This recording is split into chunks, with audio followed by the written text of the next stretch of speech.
Welcome back, viewers. Now, the showdown continues in Sandesh Kali after days of protests from women against the TMC leader Shahjahan Sheikh's alleged atrocities. West Bengal Governor C.V. Ananda Bose visited Sandesh Kali, but the TMC government, instead of taking action against the strongmen, क्या चाहते हो आप लोग?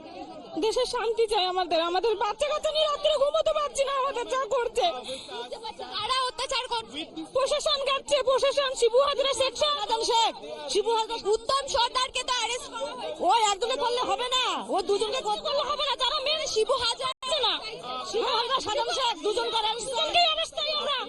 So you can see how the situation has become very tense. The governor C.V. Ananda Bose is right there interacting with one of the local women when other women also come together out in a group saying that they want the arrest of Shibu Hajra as well. Remember, these are the two close aides of Sheikh Shahjahan who has been absconding, and the locals have been constantly demanding the arrest of Shibu Hajra and Uttam Sardar. Now Uttam Sardar has been suspended from TMC for 6 years, and he has also been arrested after a fact-finding team formed by Abhishek Banerjee suspends him from the TMC party for 6 years. নির্যাতন হয়েছে বলেই তো আমরা আজকে রাস্তা নেমেছি।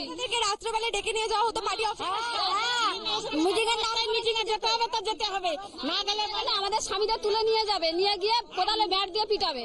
নির্দোষেরা সাজা পাচ্ছে আর দোষেরা সাজা পাচ্ছে না, নির্দোষেরা সাজা পাচ্ছে। এটা কিরকম? তারা দিন নেই দুপুর নেই, যখন তখন রান্না বান্না ফেলে রেখে বাচ্চা কাচ্চা ফেলে রেখে কাঁদছে, ওইভাবে চলে আসতে হচ্ছে মিটিংয়ে। নাহলে মারবে গিয়ে ঘরে স্বামী বাচ্চাকে। মিটিং এ ডেকে কি করতো?